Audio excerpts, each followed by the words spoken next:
Hey everybody, welcome back to Average Joe's. Today I have my friend Carl. How you doing?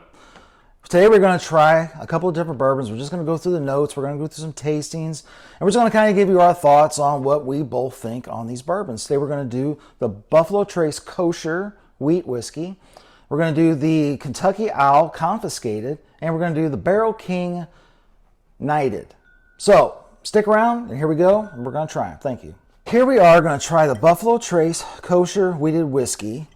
Me and my buddy Carl here. We're going to both try it. You've been looking forward to this one, Carl? I have for a while, ever since you told me about it. I haven't seen anybody that has this bottle yet. I have not either. I haven't really seen it on the internet, but we're going to give it a shot. Now, I picked this up in Kentucky. I paid about $155 for this, $150 for it. We're going to start out with this one because this is 94 proof. It's a little lower proof. So right out of the gate, my initial assessment was it's very light on the caramel, but I'm getting like a cola. I'm getting very heavy on the cola. Cola? Very heavy, like almost to the point to when that cola goes flat in your soda can, it just got that smell, that cola smell to it. Yeah, carbonated cola. I also picked up last night overripe bananas. I'm not getting the bananas out of it. I think I let it sit out a little bit. Actually,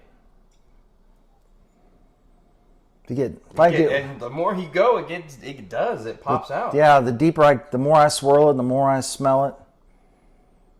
The more I get into some overripe bananas. I still got cola leading the pack, but I definitely do get the bananas in there. That's kind of nice. Yeah. A little bit sweet, a little bit tart, it's a little bit different, so we'll try it on palate.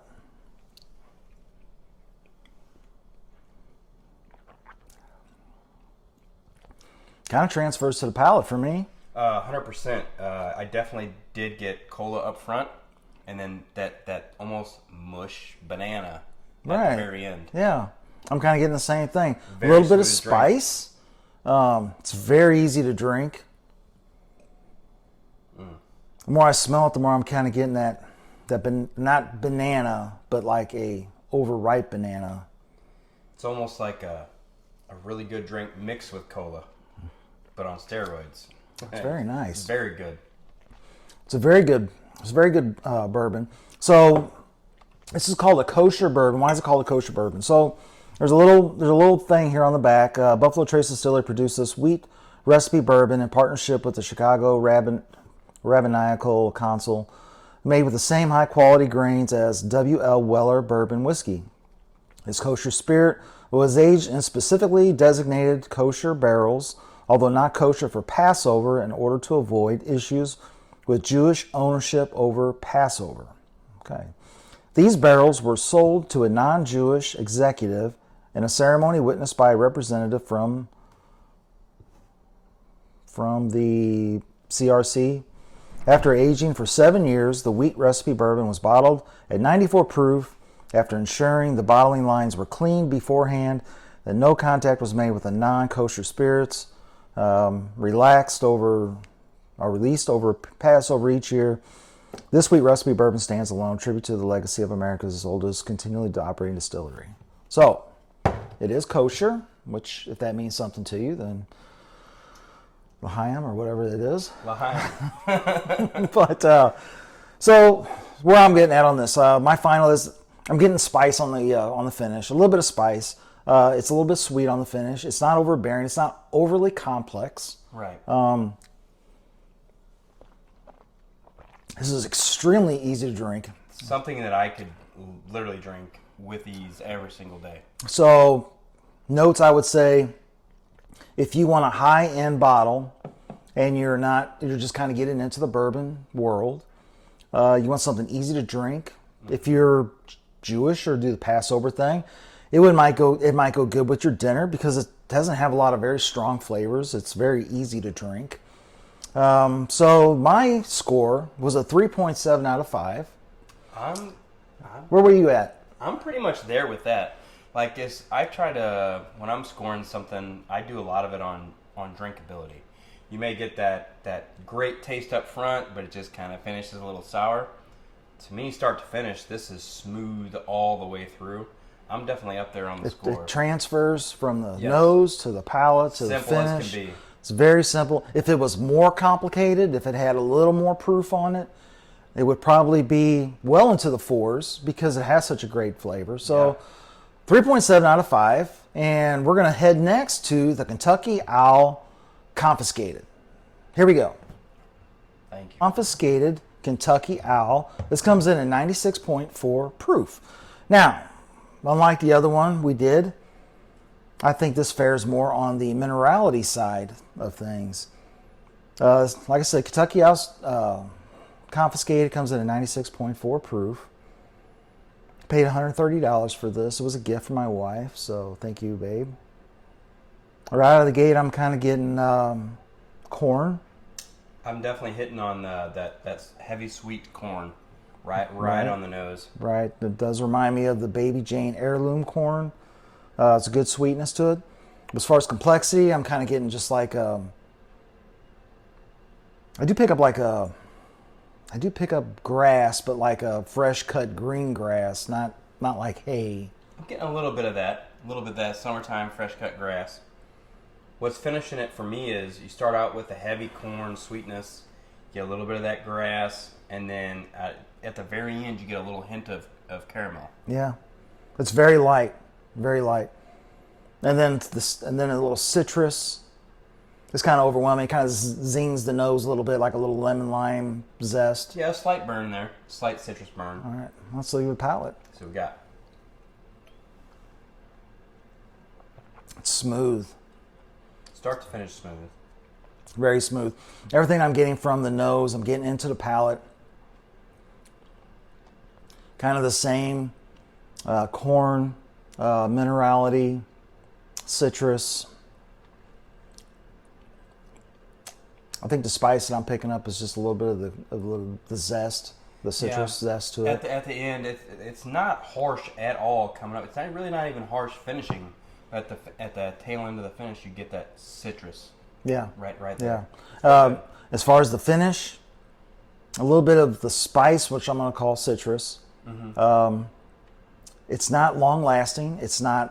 Doesn't keep going. Kind of fades out.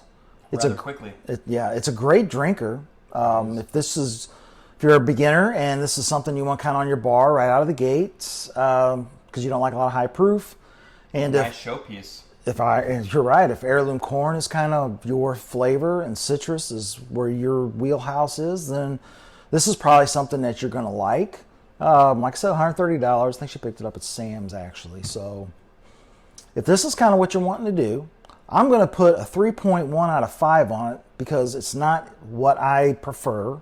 Is because I prefer the more toffees, chocolates, and sweeter flavors. But more complex. It's not as complex as it could be. I'm only picking up a few flavors, and they're all kind of in the same box. And as far as the palate and the finish, it's just not as complex as it could be. It's a very easy drinker, 96 proof. It goes down extremely easy. You could sit here and drink quite a bit of it and not know you drank quite a bit of it. Yeah. So it's very good. Kind of complements the last bourbon we just drank because it's like on a different spectrum of it. So I think completely flip-flopped from the kosher. So it's kind of a big difference there, which was kind of nice. So 3.1 out of 5 on the Kentucky Owl Confiscated. So we're going to come back and we're going to finish up with the Barrel King Knighted. Hey everybody, we are at the Barrel King Knighted. So I picked this up on our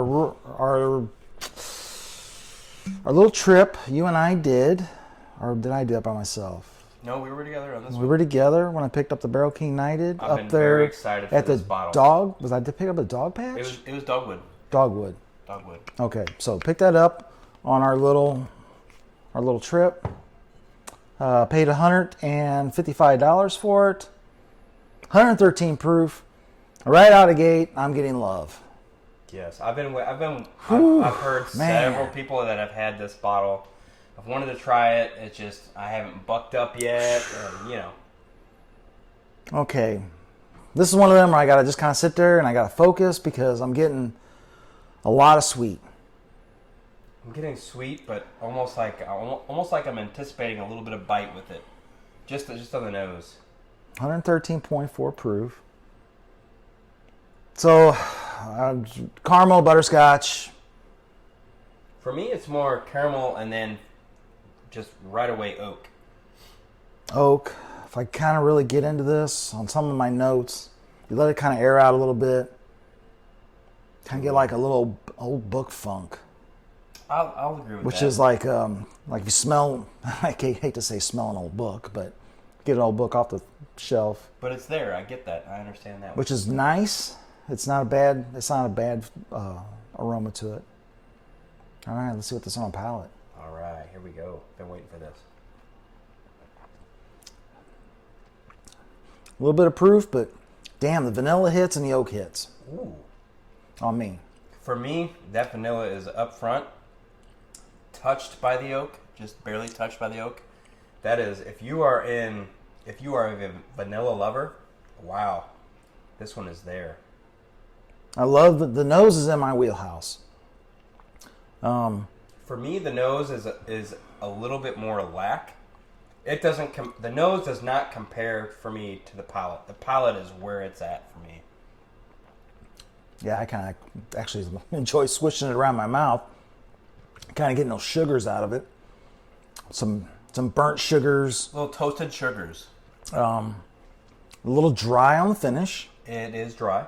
On the finish, though, it's still sweet. It's still a little heat. That's proof. It's not spice. I think everything from the nose is transferring to the palate, is transferring to the finish. It's all the stuff I like. The complexity is probably medium. You can pour you more if you'd like. Yeah, I'm sorry. I really liked that one. That went down pretty fast. I've been waiting for this bottle for a long time. That went down pretty fast, but there's no shame in asking for a second pour, because this is what... and it's living up to the hype, I'm just telling you now. Yeah. Thank you very much. You're welcome.